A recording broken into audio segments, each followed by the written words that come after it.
So to start with, factors affecting safety, of course, age and developmental stage. People learn as they grow up how to protect themselves. Of course, it's important for the younger children that the parents are supervising and teaching and watching their children because they do not have the skills to protect themselves yet. Also, older adults can have difficulty, and we'll go into more detail on them as to their safety issues. So we'll go over selected hazards throughout the lifespan, developing fetus, our maternal exposures, newborns and infants are prone to accidents, aspiration, shock, and poisoning. Also automobile accidents, and we want to make sure our infants are in good, safe car seats. Toddlers are prone to falls, burns, poisoning, drowning, shock, and also automobile accidents.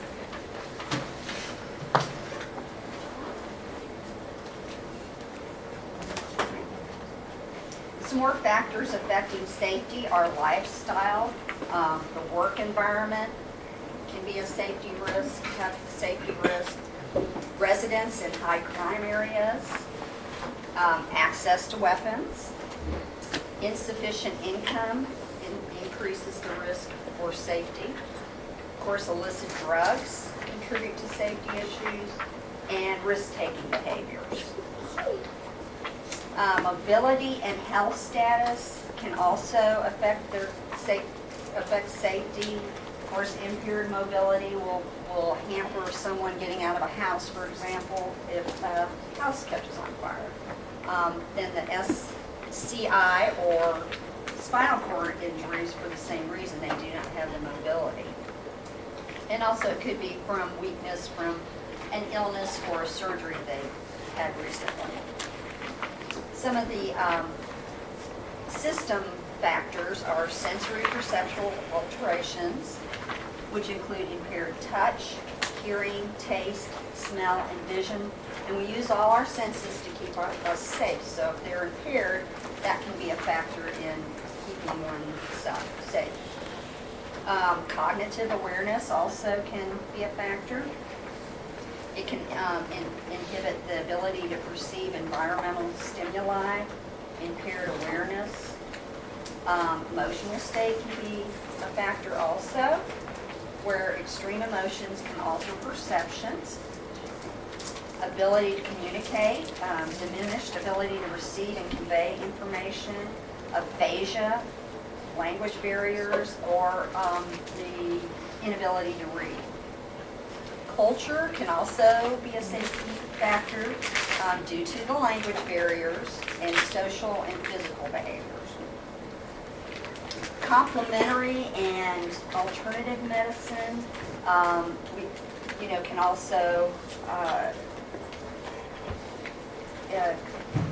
can also be a safety risk because natural does not always guarantee that they're safe. So, as we talked about in the first unit, you have to be real careful with our patients to inform them of the risk of these alternative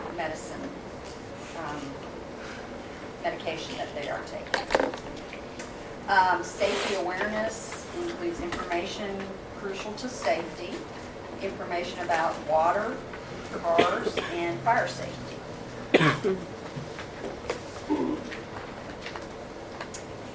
Communication is really important for the safety of our patients in the hospital. Handoff communication is defined as a process in which information about the patient, client, or resident care is communicated in a consistent manner, including an opportunity to ask and respond to questions. One of the communication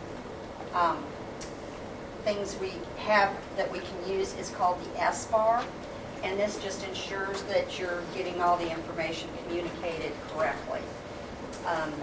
So the S-bar stands for situation. So you want to, if you're calling the doctor, if you're phoning report to someone else on another unit, you of course want to identify yourself. and the site you're calling from. You also want to identify the patient, and this is also if you're talking to the doctor, by name, date of birth, age, sex, and your reason for calling. I'm calling to blah, blah, blah. Then B, you want to give the background, and this is where you give the patient's presenting complaint, give the patient's relevant past medical history, and a brief summary of background on the patient.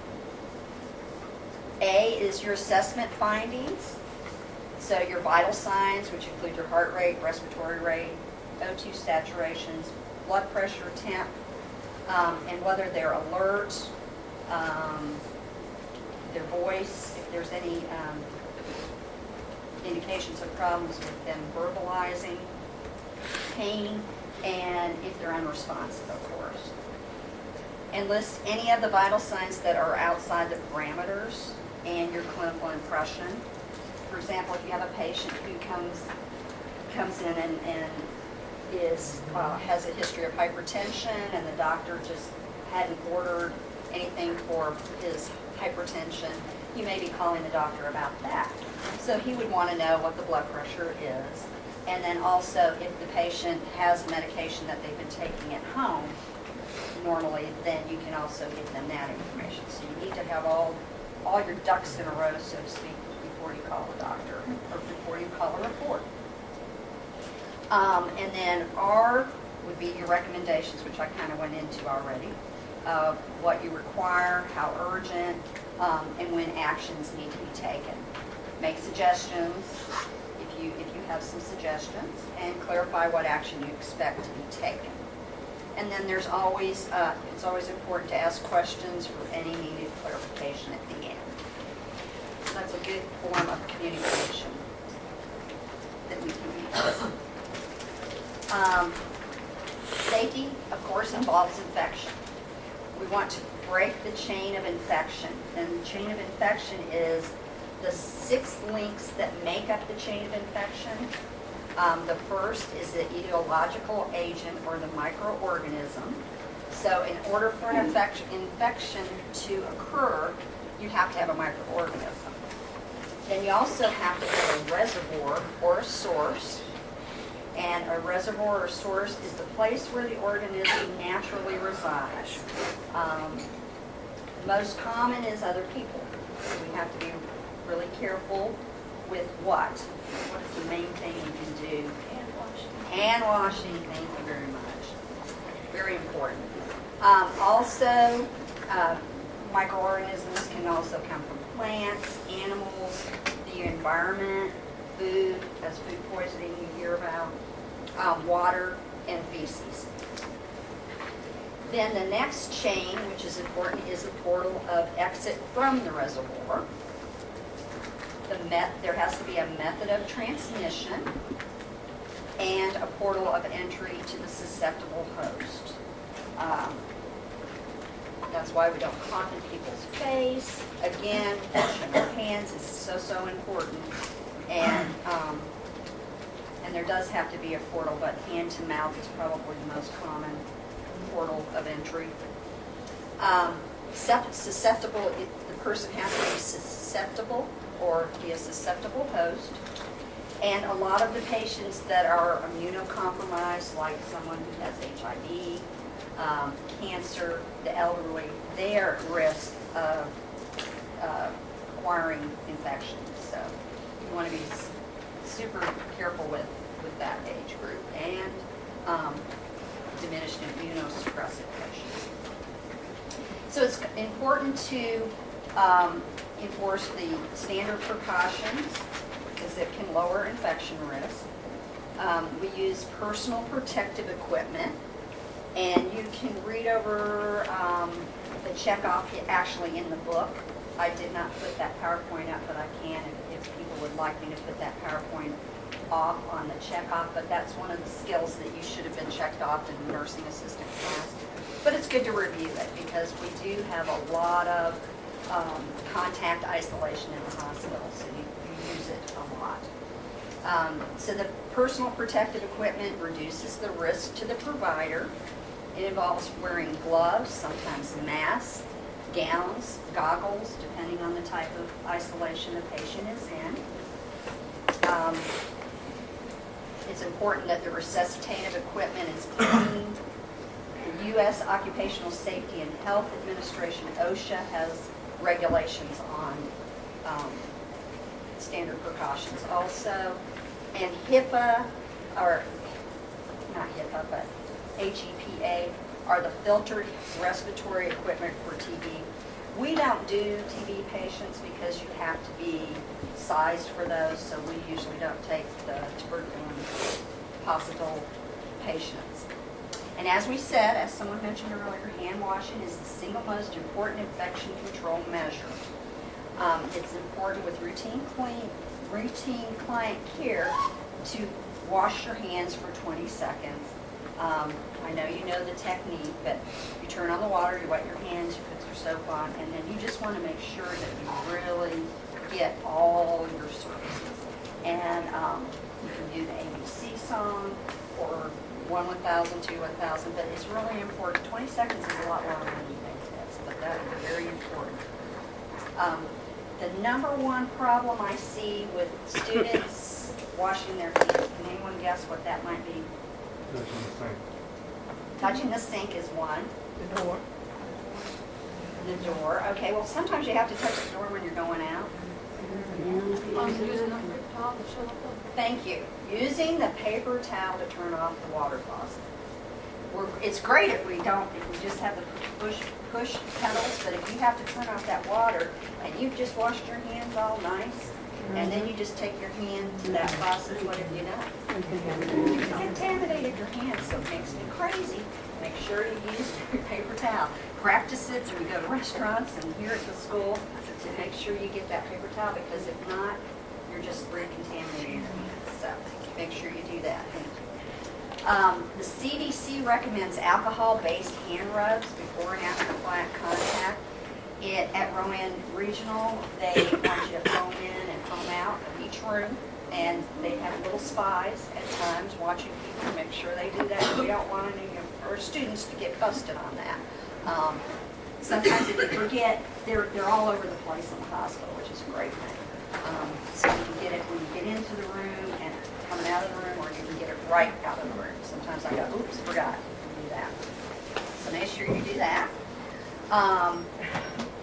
And, you know, if you feel like you fizzle, that's if you're going in the room and not really getting into a procedure or anything. You can do that. Of course, if you're going to start an IV or anything that you really want to make sure that you're clean, you want to do hand washing.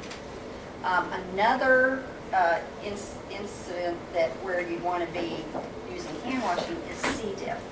If they have positive C. diff and they're in isolation for that, which is contact, alcohol-based cleansers will not kill C. diff, so we do not want to spread C. diff around. So make sure you're using hand washing really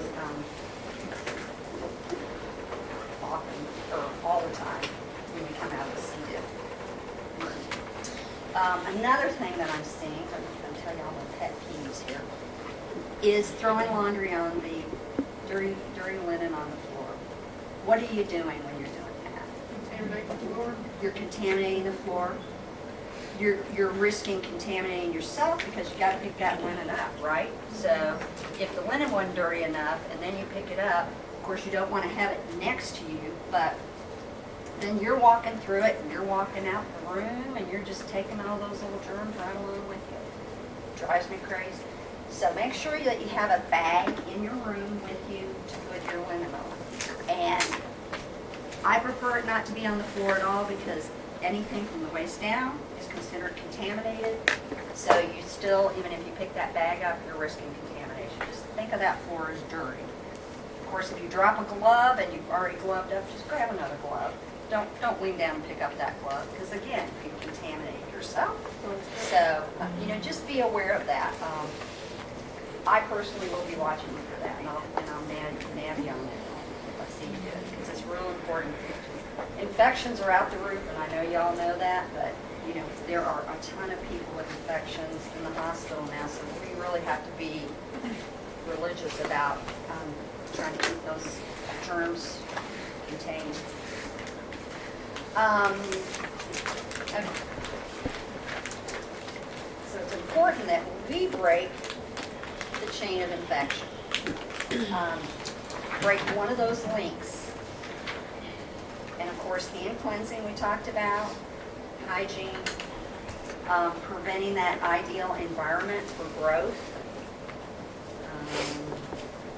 So we need to protect our patients as much as we can, that they don't have skin breakdowns in the hospital. We can go on and on and on. And then limit the exposure and transmission, and that's how we do it with using isolation and hand washing and all those good things. And educating our patients.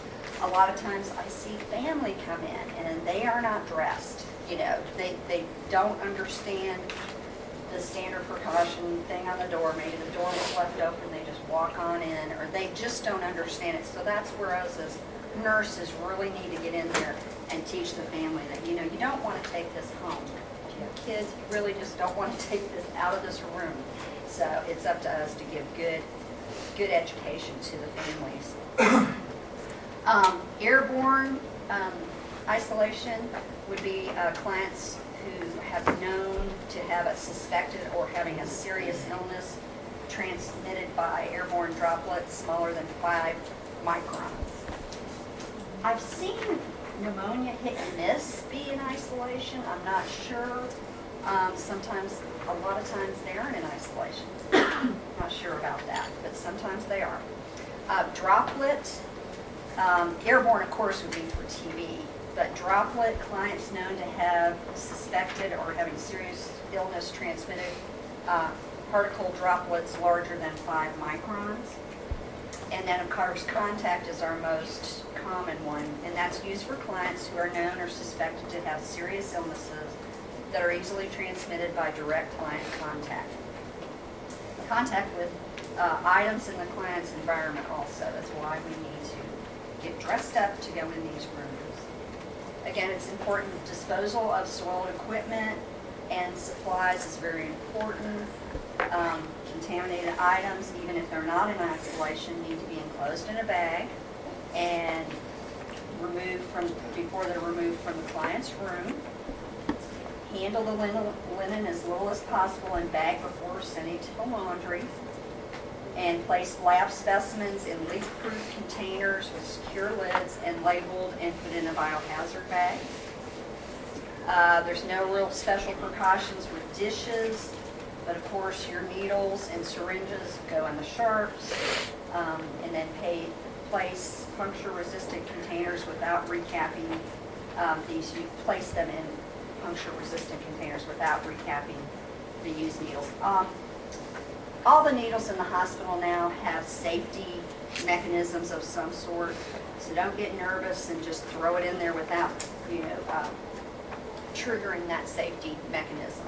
There's all kinds of different ones. They slide, like Lovenox injections. You push on the syringe or the plunger, and it covers it. So, and we'll help you with all those because we don't always have all those scenarios in the lab. So make sure you do that. And then it's important when someone's in isolation to consider the psychosocial needs of the client. They feel isolated, obviously. A lot of nurses hesitate to go in there, often because they have to put all this gown and gloves and mask and whatever on. So it's important that we consider that they might need some additional visiting when they're in isolation.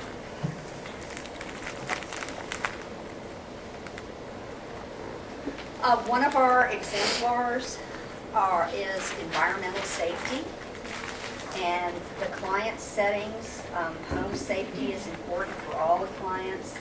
So we want to do an assessment on their home safety, especially home health. Nurses are really great about doing that. Could be flooring is uneven, carpets that can trip them, bathtub does not have rails or bars so they can get in and out, and make sure that they have fire alarms and smoke detectors, and that they have knowledge of how would you get out of your house if your house was on fire, what would be your best escape route. Make sure the outdoor areas are secured and maintained and that there's good lighting. Some of the workplace safety issues are due to machinery, belts, pulleys, chemicals some people are exposed to. Fatigue is a big safety hazard, especially with long shifts. People work the 12-hour shifts. It's found in studies that the tension, the alertness goes down after 8 hours, so that can be an issue. Also, the air that you breathe or the noise that you are exposed to. And it's important that we teach families or patients that are exposed to these things, to use earplugs because they don't want to lose their hearing when they're older. That can be a very sad situation for elderly people. Then some workers are exposed to heights and subterranean areas. In the community, lighting can be an issue, safe water. We really depend on our water people to give us safe water. But if they have a well, then it's important that they understand that they need to have that checked out if they haven't. Sewage treatment and food sanitation. So a safe and secure community strives to be free of excess noise, crime, traffic, safe housing, have no unprotected wells, creeks, and etc. in the community.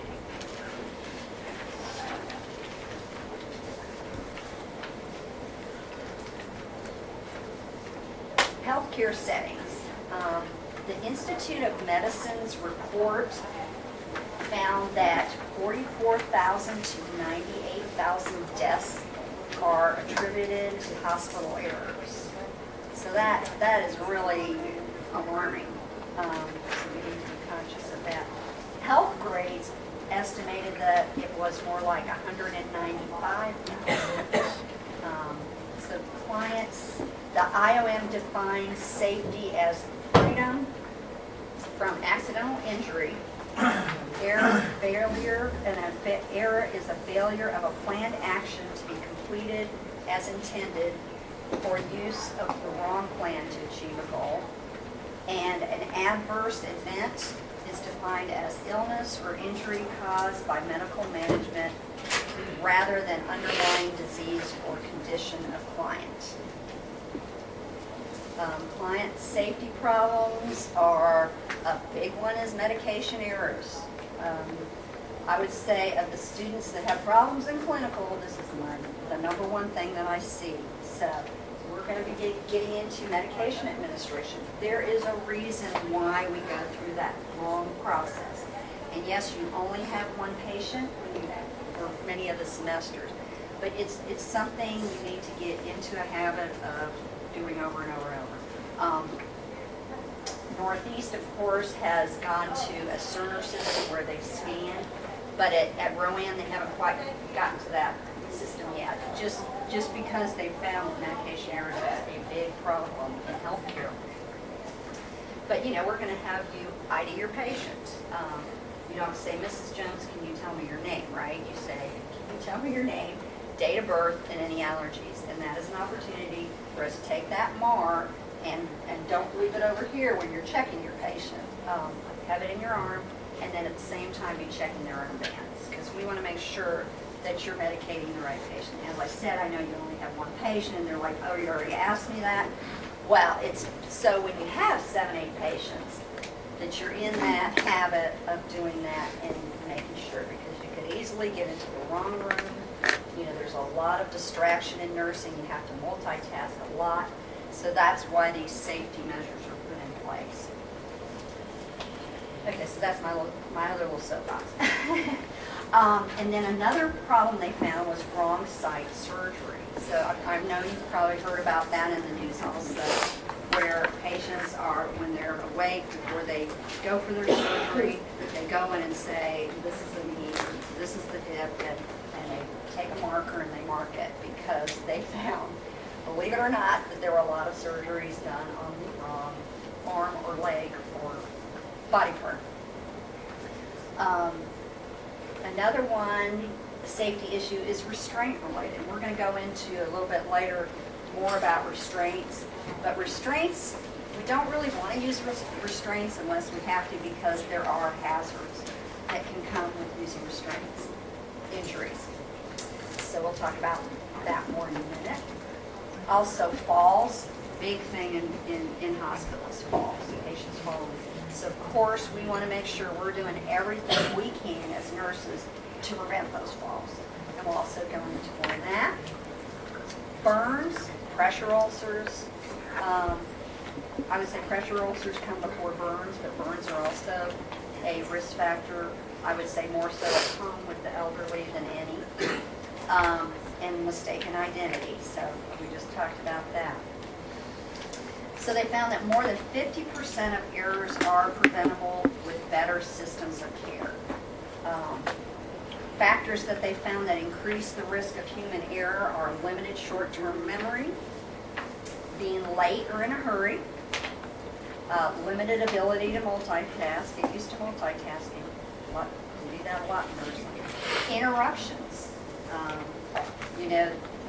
Again, it's a multitasking situation, so we're going to teach you ways to not have that happen. So you got to focus sometimes and say, I'm into something right now, do not talk to me. It's not good to talk during getting medications out. People interrupt you during that, and it's not a good time because you're having to do all your checks with your medications. Where stress can add to human error, and environmental factors.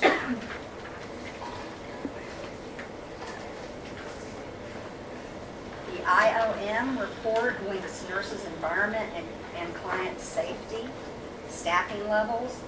Unfortunately, we're in a nursing shortage, but we're in an economic hard time, so a lot of times staffing is not what it should be. Another factor is the long hours we talked about, 12-hour shifts. You simply cannot be alert for 12 hours, it's found. So that is an issue.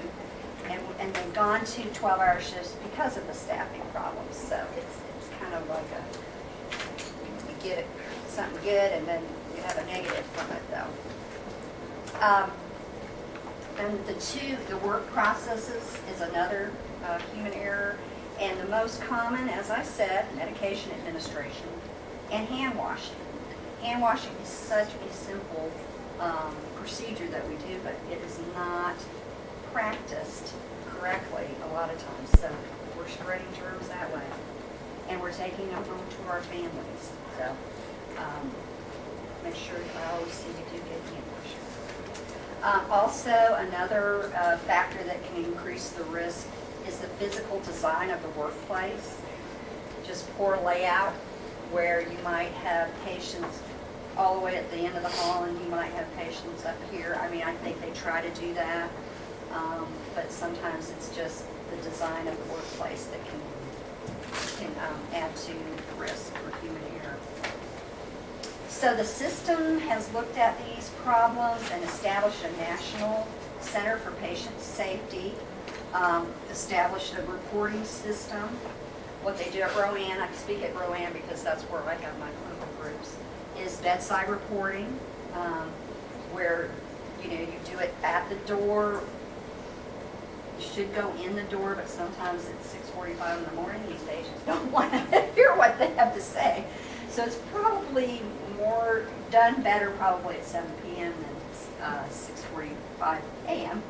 But ideally, you're going in the room, the patient hears what's going on, the nurse meets the patient, lays eyes. A lot of times just laying eyes on your patient tells you a lot. You see the tubes and apparatuses, and take time to look at it with the other staff member, and it really is a great way of reporting to the next shift, which we'll talk about in a little bit also. And it's also important to promote an effective teamwork, communication, create a culture of trust. Have one another's back. Work as a team. If you see somebody drowning, and you've got extra time, and I think we all see that, we'll see that in the hospital, that everybody's pretty good about that, but make sure that we're also good about that. We see the staff struggling, and we've got time, is there anything we can do to help? Anybody we can bathe, or that kind of thing. And then involve healthcare workers to design a work process using scanners is one of the new ones. And then design of the workspace, if we can have input on how we think the unit would be better designed.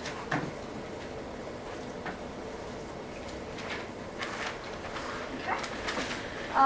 Nursing competencies needed.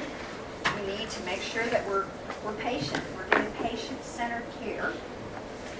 That we're working as a team and collaborating with each other. Good communication.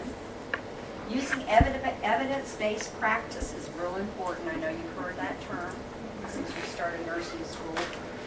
We just don't go on how it's always been. We want to use the best research evidence that is available when we're giving our care. Quality improvement, informatics, and safety. One of the safety factors are side rail use. And I think as nurses, we always need to remember that side rails are a type of restraint.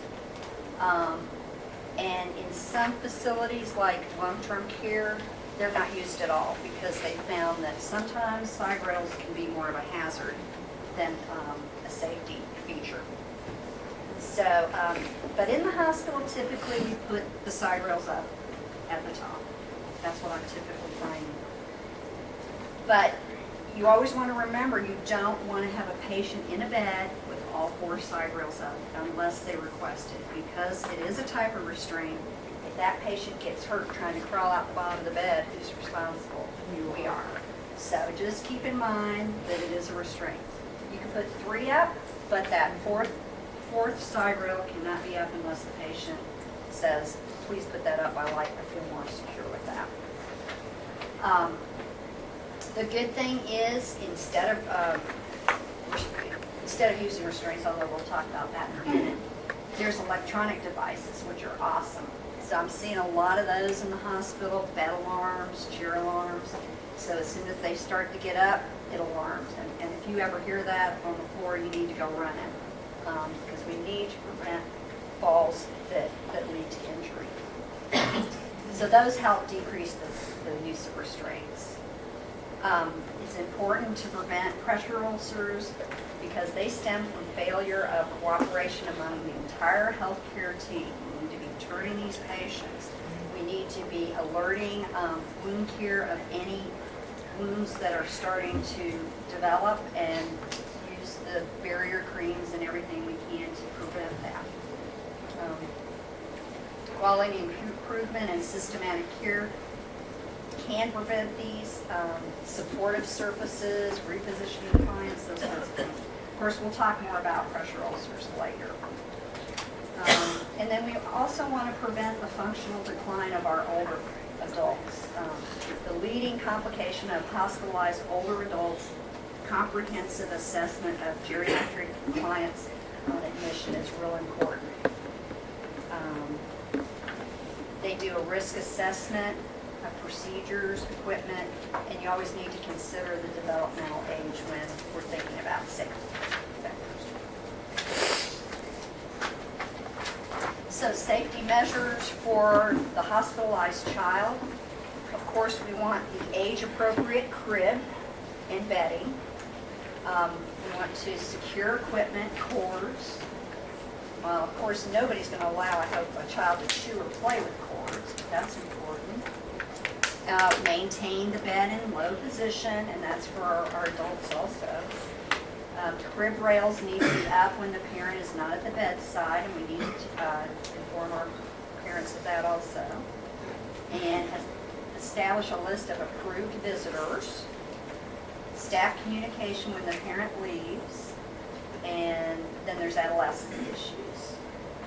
So preventing falls in healthcare agencies, some of the things we can do are on page 729 that can help is orienting our clients to the room, to the call bell system, and then we also need to assess their ability to ambulate and transfer. It's real important to know, how much help they're going to need when they need to get to the bathroom.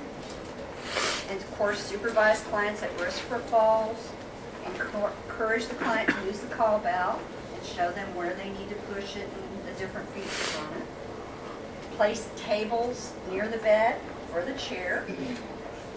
Here it is, to keep hospital beds in low position. I have an eye for that too. So make sure I want you to bring that bed up when you're assessing your patient. We don't want to strain our backs because, nursing is a lot of back work, and we want to preserve everybody's back as long as we can. So you can, bring it up if you need to, especially our tall guys, when you're doing your assessment or you're doing a dressing change or starting an IV. But just make sure you know that you're in the habit of putting that bed down. So take one last look before you leave the room. So we wouldn't want any patient to fall and get hurt because of our negligence. Encourage the use of railings, grab bars, non-skid back mats. Encourage non-skid footwear. That's real important. Keep the environment tight. I like my students to make sure that they look around and pick up stuff laying around that they can. You don't want to get into the patient's possessions, but you do want to make sure that there aren't hazards in the way of them trying to get to the bathroom that they're picked up. And then use individualized interventions for confused clients. I'm getting glassy-eyed yet. 2 more minutes. Deep breath. Kind of dry stuff. Okay. The next one is, we'll go 1 more minute. Restraints.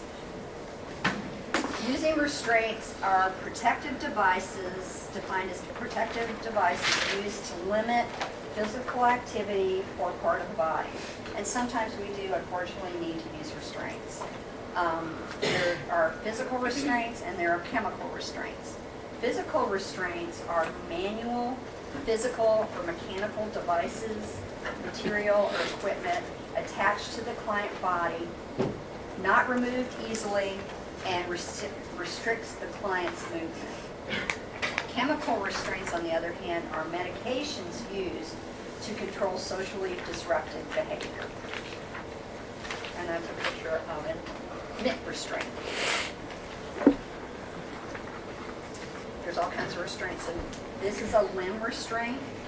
And the purpose of restraints, again, are to prevent injury to self or others.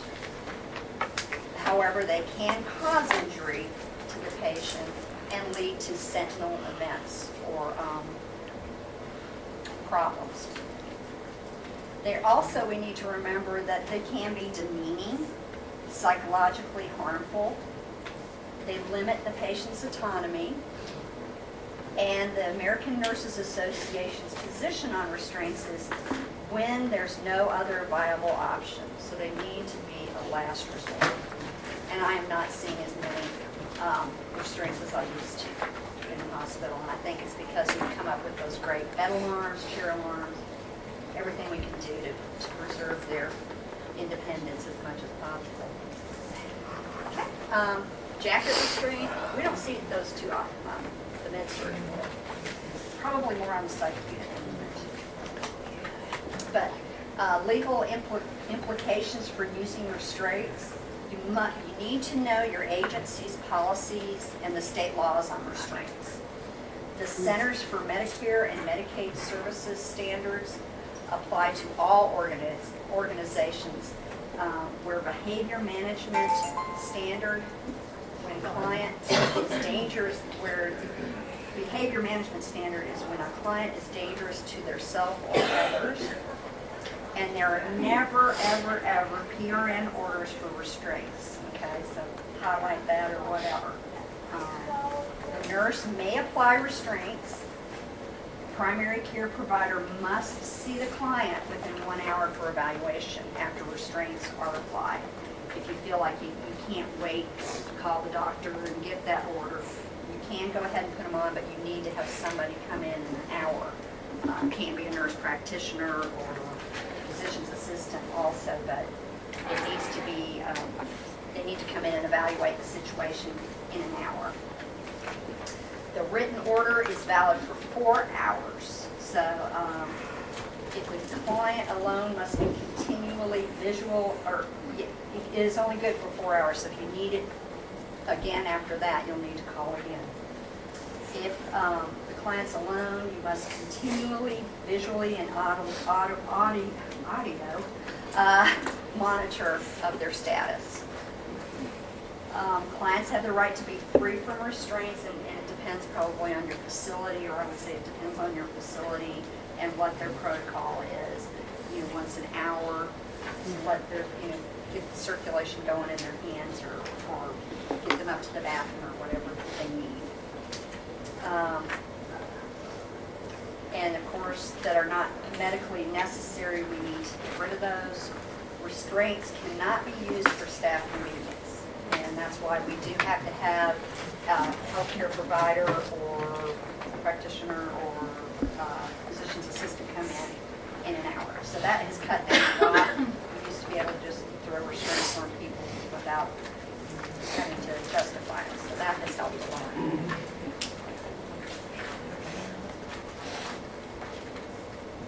One more slide, and I'll let you take a break. Belt restraint. Acute medical and surgical care standard is when temporary immobilization is required to perform a procedure. Obtain order from primary care provider within 12 hours of application. All orders renewed daily. Must state reason and time period needed. This is where the example I can think of is when you have a pediatric patient that you need to start an IV on. You may have to put restraints either to keep them from messing with it, usually is the case, like an arm restraint, arm board. And selecting a restraint, it should restrict the client's movement as little as possible, and it shouldn't interfere with the client's treatment, and readily changeable, safe for the particular client, and least obvious to others, for the dignity portion of that. Okay, how about a 10-minute break? Sound good?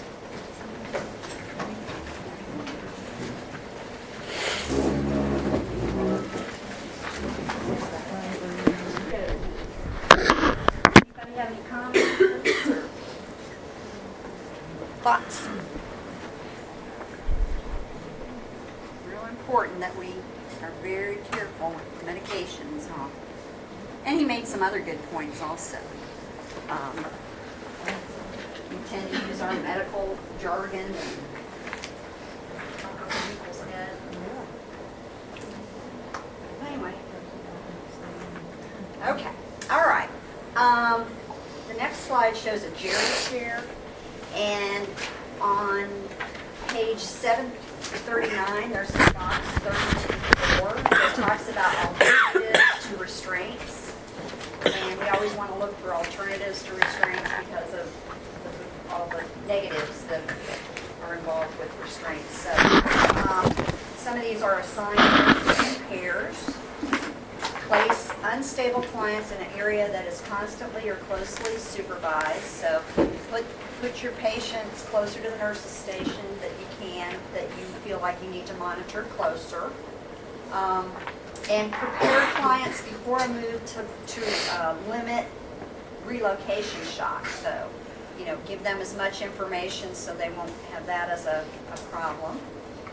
Stay with the client using a bedside commode or bathroom if confused, sedated, or has gait disturbance or high-risk score for falling. Monitor all the client's medication, and if possible, lower or eliminate doses of sedatives or psychotropics. Whenever we give a patient a sedative or pain medication, that is our job to assess them for their need. I had a student had a patient one time, and she said, my patient needs pain medication, and I went in there and the patient was like that. I said, I don't know that she needs pain medication. And then she asked her, she said, Mrs. So-and-so, didn't you say you needed pain medication? She's, yeah. So, you know, we always have to make sure that we're assessing our patients.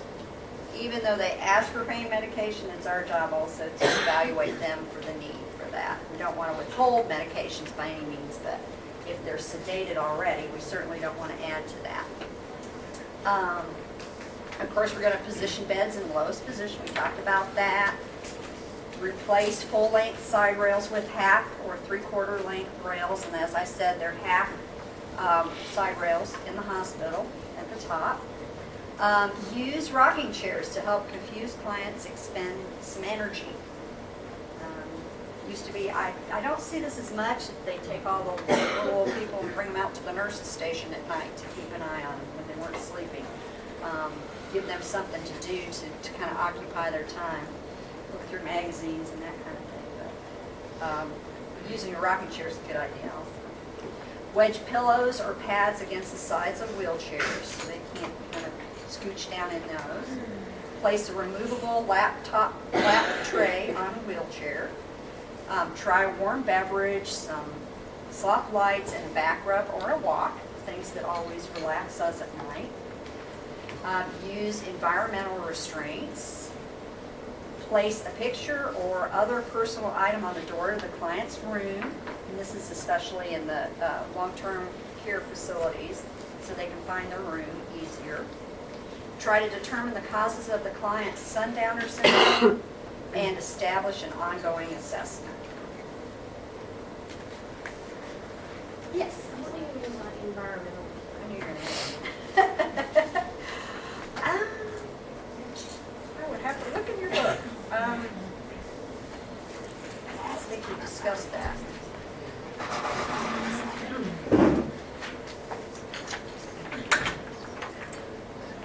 Oh, I know what it is. I know what it is. That's good. It's like it mentioned in your book,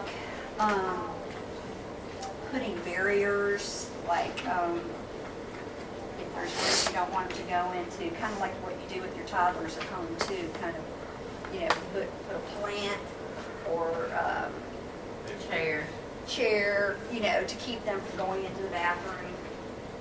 That seemed like kind of a hazard when I read that, but that's what that's talking about, kind of to just, you know, deter them, trying to, okay, no, I can't go in there, kind of thing. Any other questions? Okay. All right. And then our next exemplar is injury and illness prevention. Fires is a big risk in healthcare settings and homes. And agency fires are really a hazard in our facilities because particularly for the patients that are incapacitated and unable to leave the building without assistance. So it's important that we practice RACE, and I know you've all seen this before and saw it on your orientation to the facility, which stands for Remove and Rescue Anyone from Immediate Fire Area, Alert Others, and Pull Manual Fire Alarm Pull Stations, Confine the fire by closing doors, and then extinguish or evacuate. To avoid home fires, we need to teach fire safety and preventive measures. Those can be keeping an emergency number near the phone or stored in speed dial. Smoke alarms operable, appropriately located. Change smoke alarm batteries annually on a special day if they're battery operated. Have family fire drills, which are always good, especially if you have children and you're all upstairs. Those are good things to have. We ended up getting one of those ladders you can throw out the window, which are great with kids. So those kinds of things are good to talk to our families about to make sure that they're well prepared. Keep fire extinguishers available and in working order. Then close windows and doors if possible if fire does occur. And you know, in the hospital, anytime there's a fire alarm, everybody runs around and shuts all the patient's doors, and any automatic doors shut. That's just so we can contain the fire. If a fire occurs, then we want to tell our families to cover their mouth and nose with a damp cloth if possible and stay low to the ground. The smoke is heavier up here, so just stay as low as you can to the floor. Crawl out.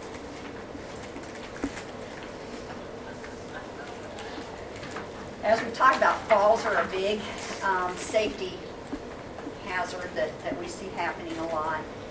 It can happen at any age, but particularly with infants and older adults, they're particularly prone to these.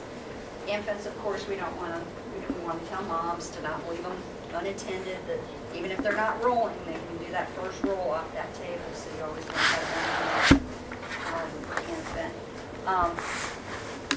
And older adults, it is the leading cause of injury during hospitalization, so we need to do everything we can to prevent our patients from falling. Risk factors, mostly for the older adults, on table 32.2, go over poor vision. They can't see as well, so they may trip over things. We want to make sure that they have a clear walk area. Cognitive dysfunction, if they're disoriented, they tend to think they can get up on their own when they can't. Difficulty getting in and out of chairs in bed. Orthostatic hypotension, everybody know what that is? Blood pressure. Yep. Stand up and the blood pressure drops and causes them to be dizzy and fall. So we want to monitor for that. Urinary frequency. A lot of patients are on diuretics. Everyone knows what diuretics are? Mm-hmm. Great. And they make patients urinate more. So we need to be aware when we give a patient a diuretic that we're on top of if they need to get to the bathroom, they've got their call light, and we've alerted our nursing assistants that they're going to have to keep an eye on those patients because they'll need help to the bathroom. Because you'd hate to think somebody fell trying to get to the bathroom on their own. So answer those call lights promptly. Even if they're not your patient, you can check on the situation and then try to find the nurse. I don't like you to go in and do too much without knowing the patient, but at least we can make sure that if they need to get up to the bathroom right now, we can find someone to help them. Then, of course, weakness from the disease process or therapy and medication regimen can cause that. And they can be sedated. So we need to know our medications and which medications tend to make patients drowsy. Discuss with them about medications. Anytime a patient wants something for pain, if they're offered 1 to 2 tablets, even if they're rating their pain a 9 out of 10, you just don't want to assume, remember he talked about assuming, that they're going to want 2 tablets. I always like you to go in, talk to your patient, because some patients are really sensitive to pain medication and may not need one. May not need 2. One might be plenty. So I always like to talk to my patient and talk to them about how much pain they're in and what has helped in the past and whether they actually need the 2 pills as opposed to the 1. So preventing falls in the elderly is very important. We do fall assessment tools. One of them is timed up and go, or the tug test. And this is a great little test we can do, and I think you guys could even do this if, your patient is fairly mobile, to predict their ability to walk. So how it's done is you use a standard armchair, and you place it in line 10 feet from the chair that they're in. And of course, the client wears the customary shoes or bedroom slippers, and use any customary walking aid, cane, walker. Then you ask the client to rise from the chair and walk to the line, turn, and return to the chair and sit down. The time from the client initial rising to the return to sitting normally should be about 7 to 10 seconds. If it's longer than 10 seconds, they likely have mobility impairment or functional problems. So that's when the nurse recommends safety measures for the client and family. And also you're going to assess the client environment. So fall prevention is ongoing. Environments designed with many safety features help. And we've got our little toddlers, which need a lot of supervision. So it's important that toddlers and preschoolers are supervised closely by their parents. And it's important as parents and that we teach our parents that it's important for them to store medications, any poisons, safely. Poison prevention focuses on teaching parents childproof environment, disposal of unused medications. How many people keep unused medications around? And if you've got little ones, they could possibly get a hold of it. A lot of times they think candy, so another point was made in your book, don't ever refer to pills as candy. We never want to do that with our kids to get them to take their medicine. Because they can misconstrue that and get a hold of medications and take it thinking it's candy. So accidental poisonings, we just need to look at the developmental age to put up childproof safety guards. So we're going to teach our parents to childproof the environment, provide information and counseling about insects, snake bites, drugs used for recreational purposes, safeguard the environment and monitor the underlying problems to prevent accidental ingestion of toxic substances, teaching the telephone number of poison control centers, and educating the public about what to do in the event of a poison. Most pediatricians will give out Epicat syrup to parents. That's something that you should have on hand just in case. And have that poison control number, call and they can let you know whether you need to give them a lot to drink water-wise or if they need to be given Epicat to throw up. Okay. Carbon monoxide poisoning is another possible problem that may occur. Carbon monoxide is a colorless, odorless, tasteless, and it's very toxic. Prolonged exposure to carbon monoxide can lead to unconsciousness, brain damage, and or death. It's good that people have carbon dioxide or carbon monoxide detectors available for the home because it is a colorless, odorless, tasteless poison. Suffocation is another safety concern. What happens with suffocation, of course, is lack of oxygen because of the interrupted breathing. A common cause of choking can be food or foreign objects lodged in the throat. That's why we don't give hot dogs to our little toddlers, right? They mentioned you can cut them long ways and then cut them.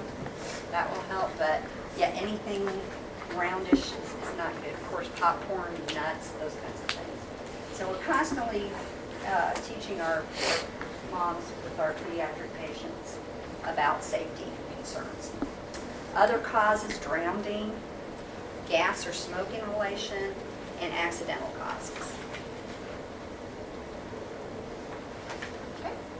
Noise and electrical hazards. Of course, excessive noise can cause hearing loss, so we want to make sure that people aren't exposed to excessive noise. People ill or injured are sensitive to noises, so we need to keep that in mind and try to keep the chatter down on the nurses' station, at the nurses' stations, and try not to have things loud. Electrical hazards. It's important that everything's properly grounded. Faulty equipment presents a shock and fire hazard. And a macro shock is electrocution, where the person may sustain superficial and deep burns, muscle contractions, cardiac and respiratory arrest. If you look on the box on page 736, reducing electrical hazards, it talks about properly grounding electrical equipment, using machines in good repair, wearing shoes with rubber soles, standing on a non-conductive floor, and using non-conductive gloves. Another exposure hazard is radiation. So overexposure to radioactive materials used in diagnostic testing or therapeutic procedures can cause a safety hazard. So it's important that you protect the client from receiving too much radiation therapy. As you know, you go to the dentist, and they do x-rays, then you put the little apron on you. Firearms. Basic safety rules for any gun. Store guns in a sturdy locked cabinet. Store bullets in a different location from the guns. Tell children never to touch guns and to leave any house where a gun is accessible. Teach children never to point the barrel at anyone. And ensure firearm unloaded, action open when handling. Never handle firearms under the influence, of course. Safe practices when cleaning, dry firing. Have firearms that are regularly used inspected at least every 2 years.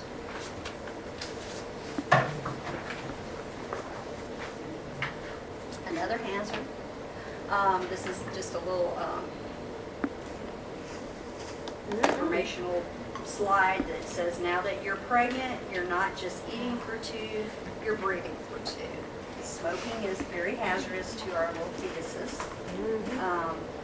Exposure to maternal smoking, alcohol consumption, addictive drugs, x-rays. We don't want them to be exposed to x-rays in the first trimester, and then certain pesticides. You know, my daughter had just had a baby and she was getting all organic food, which was good, so now she's got us all on organic food. Did anybody see that on the internet? The people that had hazmat suits on were out in the strawberry field spraying the strawberries. That was my final thing. I said, okay, I will never eat another strawberry that's not organic. I mean, hazmat suits spraying, you know, pesticides on the strawberries. So I was never a big advocate of organic food, but there's enough on the internet that scared me about all those pesticides. They can really be a hazard. Everybody has an opinion about organic food out there, it sounds like. It's more expensive, but our health is important. Okay, of course, this is another little slide on smoking when pregnant harms the baby. And then there's this little common parental hazards for newborns and infants. A big one is falling. They can get hurt. Suffocation in cribs. Remember, we used to have all those little, well, some of us, older mommies, we used to have those little bumper pads and all the stuffed animals in there and all that good stuff. And now we just put this little bitty baby in this big, huge bed. Yeah, I still think it's hard for me to visualize, but anyway. Suffocation in cribs, very, very serious. So, you know, of course, manufacturers have made safety standards with the rails between on the cribs, and you know, getting the word out to moms. You know, make sure that mattress is well fitting in that crib so they can't get caught down in between there. So anyway, the common parental hazards for newborns and infants are falling, suffocation in cribs, choking from aspirated milk or ingested objects, so we don't want to keep those little bitty Legos around with our toddlers that can put everything in their mouth. And also we want to make sure our moms aren't propping bottles to feed their babies. They need to be holding them up and burping them good. Burns from hot water or other spilled hot liquids. You want to be careful, you know, when we want to tell our moms that it's important that they don't drink hot coffee when they're holding their baby. It'd be awful to spill hot coffee on the baby. And the big thing, one of the big safety things, I hope you guys all do this, when you're cooking at home, you turn the handle inward. Yeah, just because it'd be very easy to hit that handle. Those little toddlers can do it pretty quick. So, and again, motor vehicle crashes. Important to have safety seats secured and properly functioning. Cribs and playpen injuries, electric shock, and of course poisoning. This is one picture. These were really popular. I don't know if they're still popular anymore, but you know, I was asking Miss Beaver, she came up with the slide, you know, why does she have this? She said, well, you got to watch a baby, even though they're in one of those little, they could suffocate. So I think she put that in here. Just that, you know, I think they've manufactured better ones in the fronts and dairy. Those ones in the back. I think personally they're dangerous. Yeah, And the because kids you in the back can't can see what's the going on. child. Have you seen a lot of those lately? I went to Have you? Target just a week last week. Yeah, I saw a mother like with a that. child in the back. Did they sit up? It looks like it's like what's on. Definitely want them to sit up. I think most of the time, if they're in the, if they can't sit up, they're in the front, but, I think it's dangerous to have them yeah, back yeah, on the seat. yeah. Yeah, so, yeah, use your head. I would never feel comfortable with that either. Like, what's going on? You almost need a room in here to find out what's going on. Okay, everybody, keep down the chatter. Okay, and I thought that was a cute picture too, where the whole family's in bed. It's fun to cuddle. But this is not a good idea to have the whole family in bed with you. First of all, it's hard to break toddlers of that if you've ever done that. Another thing is suffocation. You could roll over. There's all these big fluffy pillows you have in your bed. So this is just a slide to reiterate that we don't want our little ones to be in bed with us. Okay. Common potential hazards for toddlers: physical trauma from falling, banging into objects, or getting cut by sharp objects. Again, motor vehicle crashes, burns. As you can see, the little girl to the side, that's a hazard waiting to happen right there. Poisoning, drowning, and electric shock. Promoting safety, we need to place those hot pans on back burners if possible, with the handles turned inward to keep our children safe from injury. Pools, every year, I think we hear of a small one drowning with pools. So, if you're visiting someone with a pool, you want to make sure that they have secure gates, because these little ones can move pretty fast and get into those pools and unfortunately have a drowning. This little guy looked real rambunctious. This is a pretty straightforward one. Don't let your child stand on the table because you can fall.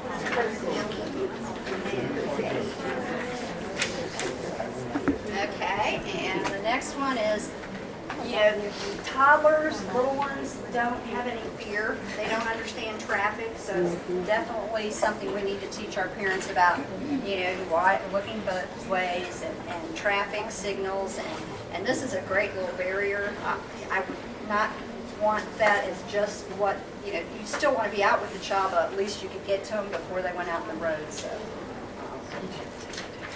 And plus, cars that come along don't see that toddler because it's below the top of the car there, so they don't see them sometimes. So we've got to take good care of our little ones until they get old enough to be able to distinguish danger. Lead poisoning. Toddlers like to feel and taste everything, so they put everything in their mouth. So there's many things that have lead in them. Big one is peeling lead paint in older homes. Unfortunately, in the poverty-stricken areas, we hear of this a lot. So we need to talk to our moms about that, and preventing accidents and all the different lead in the environment. That gives you a good picture of the different lead that is in the environment. So some more on common potential hazards for preschoolers. Injury from traffic, as we just saw. Playground equipment, you think, okay, they can, as a parent, you have to evaluate whether your child is old enough to go on some of these tall slides and whatnot, and other objects. And then choking, suffocation, and they will put things in their ears and different things, foreign objects, and of course poisoning again, drowning, fire and burns. Of course, you don't want to leave around any matches or anything. They figure things out pretty quick. And then harm from other people or animals. Because preschoolers are active, often clumsy. So again, educate the preschooler about traffic safety, pools, and first you're going to watch them and keep in mind their cognitive and motor skills. This is a sad picture. School-age child getting attacked there. So when they're school age, they start to understand danger. They start to learn to think before they act. They want to play with other children. Bicycles.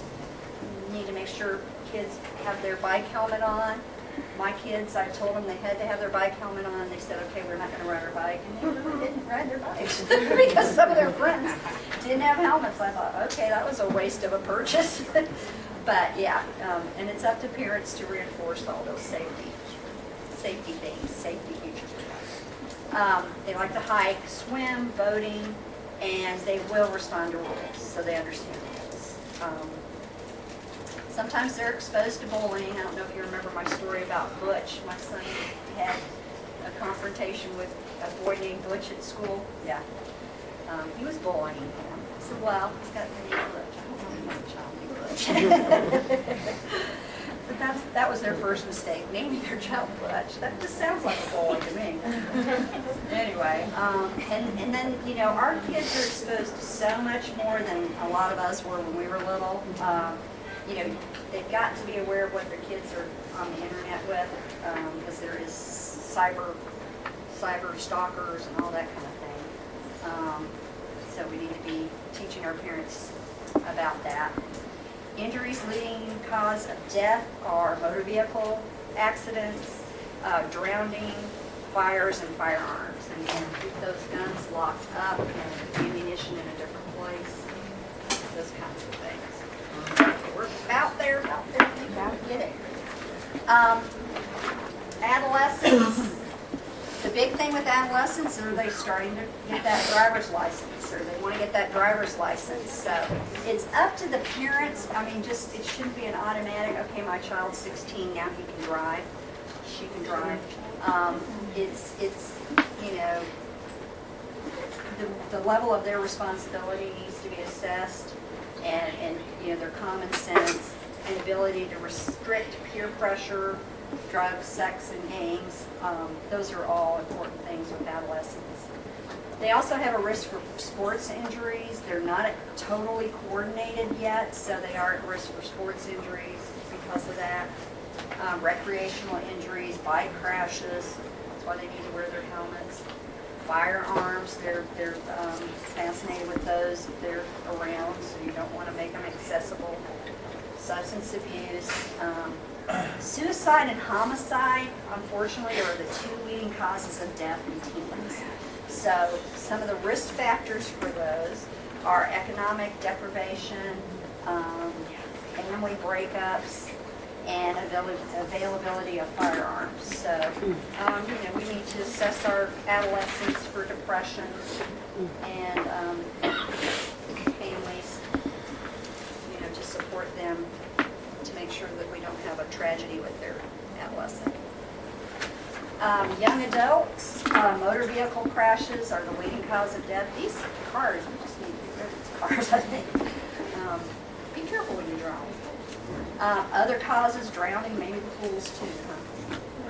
Fires, burns, firearms again, and suicide. And also exposure to natural radiation, sunbathing. So I think our culture has gotten a little smarter about sunbathing. It used to be everybody thought a tan was a healthy person, but with all the education about tanning beds and skin cancer and all that kind of stuff, it's gotten better, I think. Just not as obsessed with having that nice tan. Middle adults, again, here, motor vehicle crashes. In middle age, you'll start to see with this age group a decreased reaction time and vision, so that can lead to motor vehicle crashes. They start to have some more falls, fires, burns, poisonings, and drownings. I thought this was cute. The comic, if I tell anyone I've fallen, I'll lose my independence, and a lot of times that's what our elderly feel like. But then the guy next to her tells her that, don't worry, I fell too, but after my fall I had a checkup to make sure I was well. Some of my medicines were changed. I was given advice on how to make my home safer. I was given information about suitable exercise classes. So we need to make sure that our older adults aren't afraid to seek out help if they do have a fall, because it could be just a matter of changing their medication. Maybe their blood pressure medication is causing them orthostatic hypotension when they stand up, and perhaps they could lower the dose. So older adults, injury prevention is the major concern. You need to talk to them about their stairs, maybe they might need a ramp, driving. Some of these little people on the road are pretty scary, shouldn't be driving. So it's up to family members to assess their family members. You know, nobody wants to lose that independence, but sometimes grandma and grandpa just need to stop driving. And walking, of course, because they have limited vision, their reflexes are definitely slower, their bones are thinning. These all add to leading to injury. Fire hazards, failing memory, they'll put something on the stove and forget about it. So sometimes our grandma and grandpas need to be told not to cook too. Bath water, big problem. In the elderly, they're losing sensation. They don't have the good sensation they used to have. So they don't recognize that the temperature of the water is hot. So we have a lot of patients coming in, especially diabetics with neuropathy or decreased sensation in their extremities, soaking their feet in really hot water. So we need to teach them how to check that water with their elbow and maybe even a thermometer if they don't have good feeling in their elbow.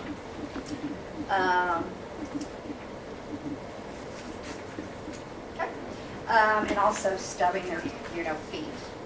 Diabetics, of course, we'll get into all this when you talk about diabetes, that our diabetics really need to look at their feet every day because of their decreased sensation in their feet that comes with diabetes a lot of time.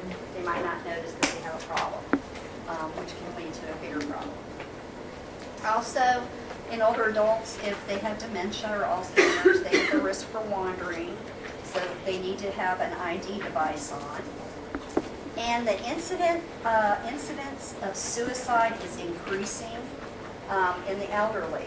And it might be not really evident that they have committed suicide. It might be just simply not eating, starving themselves, or overdosing on medications, or non-compliance with medical care, just not following up with the doctor, or treatments or medications. So some of the facts regarding suicide of the older adult: white men, mostly likely to commit suicide. Uncontrollable pain or loss of a loved one can lead to that. Major life changes.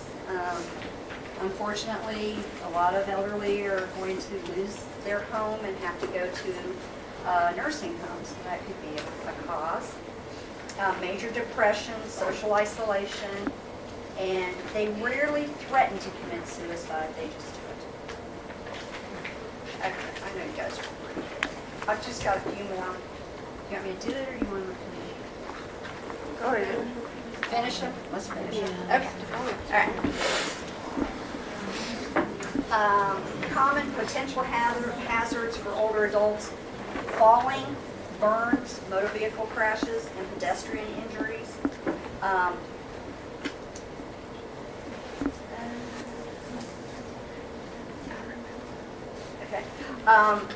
Talks about placing the leg band alarm. There's a leg band alarm. But I'll just let you guys read over preventing falls in healthcare facilities. Basically, it's a lot of the same thing. Orienting clients to the surroundings, carefully assessing the client's ability to ambulate, providing walking aids, closely supervising, encourage the client to use call bell. I think we talked about most of these. Yep. And use individualized interventions like electronic devices rather than side rails for use of clients. Those bed and chair alarms are really great. Okay. Potential environmental causes of falls. There's inadequate lighting. Make sure there's enough light in the room. Presence of electrical cords, loose rugs, clutter, and slippery floors. Absence or unsteady railings, uneven step height or surfaces, unsteady base on furniture, lack of armrest on chairs, you need those to push up, cabinets that are too high or too low, inappropriate toilet height, slippery floors in the bathroom, and absence of grab bars. We talked about prevention of thermal injuries, hot handles, electrical appliances should be out of the reach of crawling infants and young children.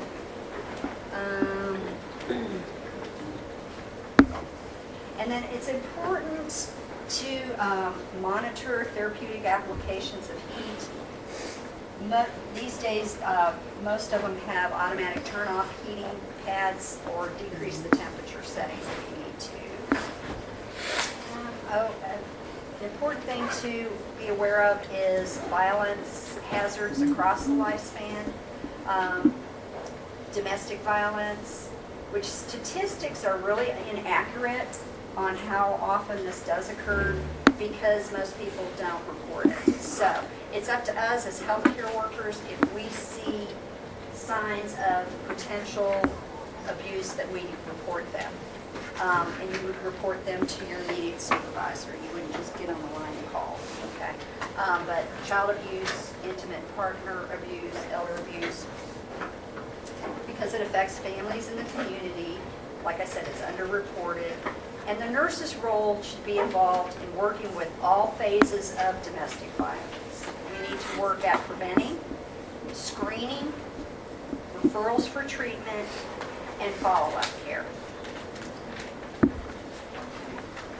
Nursing interventions for clients at risk for injury, helping the client and family accomplish the following: identify environmental hazards in the home and the community, demonstrate safety practices appropriate to the home, healthcare agency, community, and workplace, experience a decrease in the frequency or severity of injury, and demonstrate safe childbearing practices or lifestyle practices.